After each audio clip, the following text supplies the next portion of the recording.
Hi, I'm Tyler, and welcome back to Super Secret Recipe. Today, we're continuing our series on Haitian food with black bean sauce, or sauce. And to begin, most obviously we'll need black beans, 2.5 cups, and also a large pot of water to boil our beans in. Raw dried beans take a bit of time to cook, so boil them until they begin to go tender, about an hour. When our beans are good and tender, we'll go ahead and drain them over a pot or a bowl, because that bean water is important. We're saving it. Now we'll pour about 3/4 of our beans into a blender, along with some of our bean water to help it blend. I started off with a cup of water, but that wasn't enough, so I added a little more and that got the job done.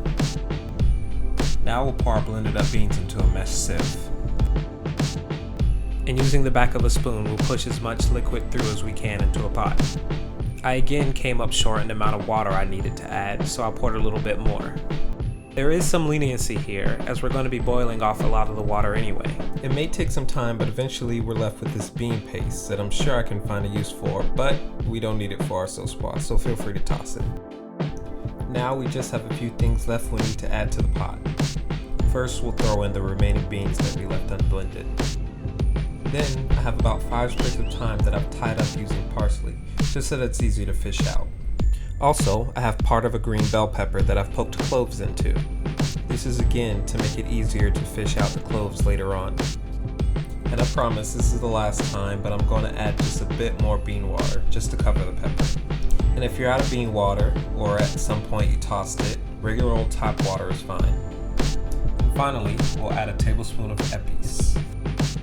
I'll link my video on Epis if you've yet to see it. It's definitely a must-watch if you're trying to get into Haitian cooking. So now we can crank things up to high and let our sauce boil, making sure to stir occasionally. Finish things off with a teaspoon of salt. And when our sauce has been reduced by about half, remove the green pepper and the thyme, and we're done. And here you have it, sauce. Perfect for pouring over white rice or just for eating as is.